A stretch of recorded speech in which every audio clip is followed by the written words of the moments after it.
BJJ private lessons, are they a scam or are they a great investment? Now, private lessons, you may have had a couple, are really the backbone of many gyms' income. Obviously, they've got people paying their memberships, but really the model of doing a one-on-one lesson with your coach, it's like personal training for BJJ. And I wanted to get into this because there's been some very positive experiences for some folks, but then I heard a story about a not very good experience, and I wanted to go deeper on this, Joe. Right on. Where do you sit in this view on the private lesson in BJJ? I reckon that private coaching is generally like a mad tool for people to upgrade their skills. I think that there's no reason why a group environment is the only learning scenario. Yes. I think some people respond better to private coaching. Some people find groups hard to handle. Yes. Right? But also too, in the group thing, something is lost, right? In terms of every person getting exactly what they need at every session. Yeah. We kind of trade that for the good vibes and the energy and the diversity of training partners. Yeah. But often if you do a private lesson, you just focus in on the specific things you need. But they're also not as fun, right? Yeah. However, with that said, I think a lot of coaches can probably get a bit lazy about the whole thing, which can result in private lessons really becoming kind of low value for folks while costing a load of money. Yeah, and I think that's the biggest thing. For the best part, people are already paying their membership dues, and so they're like, well, I'm already paying money. Like, I'm here to learn jiu-jitsu. Why don't I get that? I guess the way I frame it as being personal training for BJJ is when I first started in the gym as a trainer, I was just a lowly kind of first year trainer, just putting the weights back, cleaning the treadmills, sorting out the programs. I wasn't actually allowed to do PT because I'd only had my Cert 3 at this stage. I was just studying my Cert 4. But what I saw was people who did PT consistently got better faster. They improved. Like, within a very short space of time. And then there was people who always just showed up to the gym and they're always there, but they just did the same thing. Whereas the people who did PT, they got guidance, they got feedback. And I was like, that's the fucking way. Like, this is before I was even interested in doing BJJs, back when I was doing Taekwondo and a bunch of other sports. I was like, oh my God, like this is the unlock. People who get that feedback and those lessons do well, do better, significantly so. And I have found myself, even though I've had good and bad experiences with getting private lessons, huge unlocks for me in terms of understanding jiu-jitsu have come from investing in the thing. And it's also, maybe this is like a bit of a bias, but it's also been shown that when you pay for something, like you pay more, you value it more. You value it more, yeah. Because you're like, this is important. I'm paying money. Like, yeah, you're investing. You're incentivized now to get something from it. You're not just sitting there like, oh, whatever. Like, yeah. And you can't. I think this is a really positive thing. And like historically in jiu-jitsu, when I was going back and I was looking in the like kind of early 90s, the Gracies would mainly give private lessons. And it was usually 2-to-1.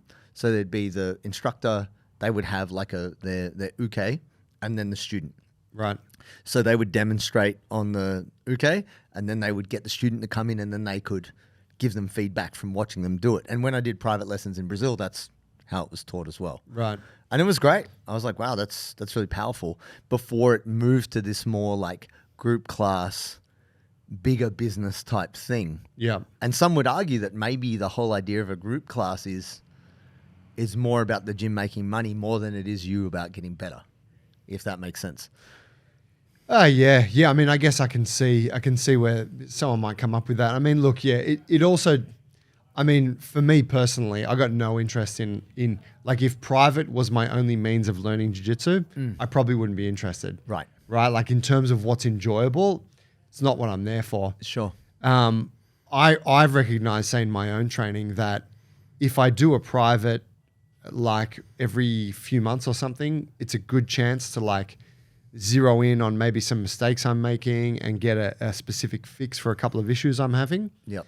That then allows me to get more out of my group training for the next period of time. But I don't love that. It's not what I'm into, you know, and I think it, you know, knowing yourself and what you like about jiu-jitsu, if you're super technically minded, you probably love a private session, right? Because you can fucking get into the nitty gritty. For sure. But bro, I just want to stand and bang with people in a class. Anyone. You know me. King Kong, boy. I don't give a fuck. Oh shit, we weren't throwing strikes tonight. My bad. Sorry. Yeah. Why have I got these MMA gloves on? Why are you wearing a I mouthpiece, thought it was bro? pride. Be ready. Soccer kick. But yeah, like if I'm looking at like someone who's newish to jiu-jitsu, I would think that a great sort of template for their training would be like do a private session every 8 weeks. Right. Do one private with your coach every 8 weeks. I would say once a month. But Right, yeah, but at some regular interval so that you get some new shit, go work on it for the next little while. Yeah. Come back. How did that go? Good. Yeah. No. Okay. Let's look at more of that. Or okay, let's fix this other thing. And there's an accountability to the private training. Yes. Which that's what it is, right? For the people who invest in PT in a gym, there's an accountability. They've got to show up. They've got your eyes on them the whole time. You're critiquing them. They've got to fix the mistakes. Yeah. It really is the most express way to improve what you're doing on the gym floor. Yeah. The feedback learning loop and the iteration, and all these ideas for me come from technology, right?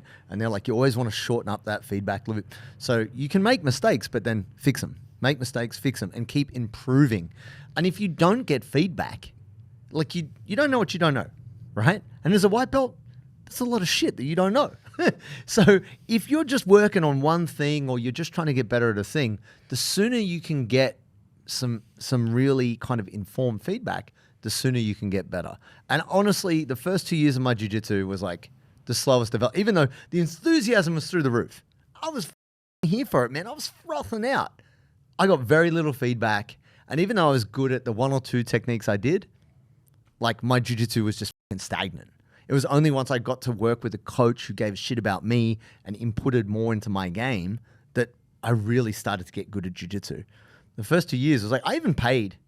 I had a fairly negative experience that I paid for some private lessons, and then I did learn a few things in the first couple lessons, and then just did like 3. I paid for 10. I paid for like a 10-pack of lessons, and I paid up front, so it was like $150 a lesson. It was $1,500, and at that time, like, I didn't have a bunch of money, to be honest. But I was invested. These private lessons. I was invested, right? I fucking really wanted to get good at this thing, and so it was. I learned a few things first couple lessons, and then there was a bit of a cancel, like, oh, sorry, mate, my car broke down, can't be there. And I was like, oh, okay. And the second time, no show, which I thought was weird. So then I asked later, I'm like, oh, he's like, yeah, sorry, mate, I couldn't be there. And then I tried to book times, couldn't book times, and then never got another private lesson again. And they kept the money, and I was like, sort of timed out. Yeah, it was a bit shit. And even though I don't think I was conscious of it at the time, that was definitely like a drop of water in the glass that made me go, you know what, I'm going to go somewhere where they give a f about me. Yeah. I'm not just paying money to be here. And I have heard from another guy, he was very good white belt at his gym, but his coach had said to him, oh, you're not going to grade to blue belt until you do some private lessons. But the guy's really good, like good enough to be a blue belt, but it was like a tax. It's like, no, you want to go up a belt? You're basically paying for it. Like, you've got to do at least 5 private lessons before you're allowed to grade to blue belt. That's what they were saying? Yeah, this is a totally different gym. You know, I won't name the gym, but I was like, that's extortionary. Like, that's extortionate, I should say. Like, it's just not, that's got nothing to do with you getting better. Like, if you're already better than all the white belts and you're kind of pushing up on that level, then it should be based on skill and merit, not paying money. This is my beef with like old school martial arts gyms. Like, they were very keen for you to grade when you did Taekwondo, because you had to pay $50 every time you graded. Right. So not only they were like, we'll get these guys grading every quarter. Like every 2 months you're grading, bro. Yeah. I was like, wow, I'm going to be a black belt in no time. You're just taking all your money, you know? That's where I have a beef with the paying for grading type shit. Yeah, I think the paying for grading is it is a tough one. I mean, that's why I say that, like, depending on your situation, the private lesson could really present like a scam if you know, depending on the setup. Yeah, if it's being leveraged in that way, right? Like, oh, but you didn't do your private, so you're gonna like the private sessions are some kind of gatekeeper to the next level. I don't have an issue if there were a gym, and I don't really know any gyms that have this as a policy, but where it was like, look, the way we teach is that we do group training, and then there's also a component of private training. And it's what we believe is the best way forward. Because say we do that, like we've sort of have that to a degree here at this gym, sure, where it's like, and I've known other gyms who have it quite strictly, where it's like you need to do a PT session every month on top of your group membership, right? And that costs X. Sure. And if it's like, oh well, that's what it is, then that's fine because it's mentioned at the outset and expectations are clear. I think that's a huge difference as opposed to you like pulling it out, just like pay the fee now. Yeah. And you're like, I think the disclosure and the structure, there's something big to that in terms of just being upfront. But having someone kind of jump it on you is not. No, right. It's a bit up.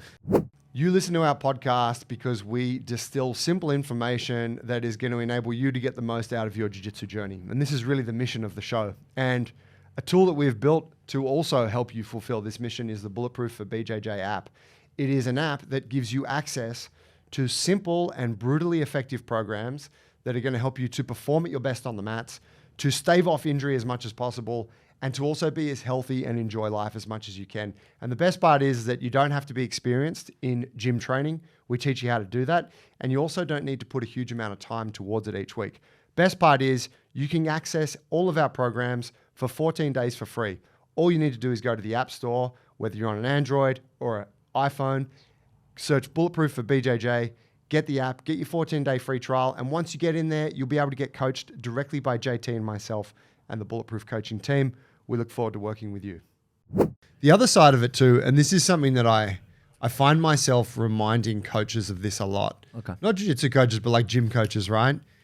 Is that it's very easy to get complacent and lazy in your role as a coach. And when you've got someone coming in to train with you privately every week, it's just, oh, hey, yep, it's 12 o'clock Wednesday. Good to see you, man. Yep, we're doing the same. Yep, get the weight on the bar. Let's do your warm up. And you have a conversation. How's your weekend? Blah, before you know it, the hour's gone, right? Yes. And you're like, well, it was a good session. But that person, and sometimes, often that person's like, yeah, it was a good session. But sometimes as well, often, that person is like, motherfucker, I'm paying you $130 for the hour. Dude. Bring me some structure and some energy. I'm paying for a service here. Yeah. And I think this is where a lot of coaches get lazy, and jiu-jitsu coaches, it sounds like the experience you had was that, where it's like, mate, I've paid you $1,500. Like, I've made a significant investment, which I'm super happy with if you're going to show up and give me value. But if you're just going to get lazy about it, and then after enough time passes, you're going to kind of scratch it like it never happened, like, that's actually super dishonest. Yeah. And look, I've been very lucky that I've also had coaches who basically gave me private lessons for free. They took an extra half an hour after class to explain details and break shit down for me because they were also trying to show I care about you getting better. Yeah. And also it was just very... It's not a money-making operation. I'm here for you. I want your jiu-jitsu to be great, so that's why I'm doing this. And it was also just in them, that passion to want to share. And that's incredible. So I've definitely benefited from coaches just being so caring and passionate that I got a ton of private lessons basically for nothing. But then I've also paid high-level money to high-level coaches because I was trying to show them that I'm like Fabio Gurgel. I did lessons with him. I paid a lot of money for those lessons, but I was trying to prove to him, like, bro, I'm here for this. Yeah. It was a message of intent to him so that he would pay attention to me because obviously the guy's very important. He oversees all these champions. Why would he give a shit about some random gringo? I'm like, bro, I flew from the other side of the earth to listen to you, and I'm paying you to pay attention to me. And he was like, yeah, okay, I can respect that. So what's his name again? Craig? He didn't. Joey, right? He did. I always get hit with the Joey line. But what I got out of those lessons was more philosophical than technical. Yeah. Which actually just shaped the whole way I look at jiu-jitsu. So it was totally worth the money, even though the price was crazy. It's like $500 a lesson. But I can say at least I did private lessons with him when that was a thing. Yeah. And it really shaped the way I look at jiu-jitsu and how I feel about it as a result. So I think it is an unparalleled investment to improve your jiu-jitsu. But obviously, depending on your coach and the relationship, that's going to dictate it, how it runs. Yeah, I totally agree. I would say if you're considering it, just make sure that you hold the coach accountable to doing a good job. You know, like as in, well, I think a good coach will hold himself accountable. Well, right? they will, but you know, like people with good intentions will still get lazy, right? Sure. And as we know, like often when you're in the coaching life, you've just taught 2 classes in a row, and then you got Bunch 3 of privates, privates and you happen to be the 3rd one right before their lunch break, and they're like, just dragging themselves over the finish line. Sure. And it's like if you detect that, I'll tell you this. So I'm paying a coach to teach me guitar. Yes. Right, and he's great. And he's very good at guitar.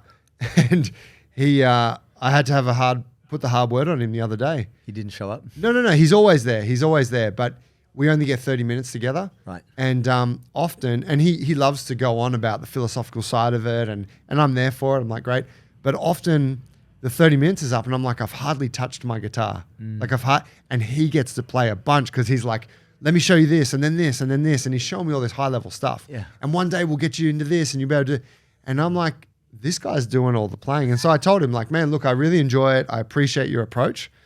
But I often come away and feel like I actually didn't get to play my guitar while I get to watch you play a bunch. Sure. And I was like, this is a make or break moment because he's either going to be like, you, that's my process. I guess we're not cut out for each other. Yeah. Or he's going to change his ways. And he was like, you're totally right. I get a bit carried away sometimes.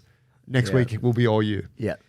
My point there is that sometimes that little bit of like me keeping him accountable Prompt. was just what he needed, you know, and sometimes that tired coach, that might be the thing. Or it might be the case that, no, this person's not bringing their best energy to your private session and you should stop paying them for them. That's you right. just get the fuck out of there. Yeah. You know, like you got to make that call. Yeah, and it's so much more personal in terms of the relationship. And so your best private might not be with your black belt coach. It might actually be with the super enthusiastic purple belt. Yeah. Or the brown belt assistant coach. Yeah. Who's just really dialed into what you Frothy. do. Yeah. Yeah. And so I think a person's level of enthusiasm and empathy and just care for what you're doing is the absolute underpinning for the success of a private lesson. And I actually think it is one of the best investments you can make in your jiu-jitsu, but there might be a bit of trial and error in getting to the right coach with the right format and all of that. Yeah, I dig it. There it is, folks. Private lessons, very valuable if you get it in the right context. Now, that's the thing about working up close and personal with people. I speak with people about this podcast and they're like, man, you and Joey, love hanging out and talking with you guys. And it's a funny conversation because you hear us talk, but we don't always get to hear you talk, even though we do feel like we're connected with y'all. But the thing is, we do this because we love the game, we love you guys, and we would love for you to return that by giving us a like, a follow, and a subscribe. It does help us a lot. The algorithm is meaner and tougher than ever, and you guys liking and subscribing helps us help more people like you.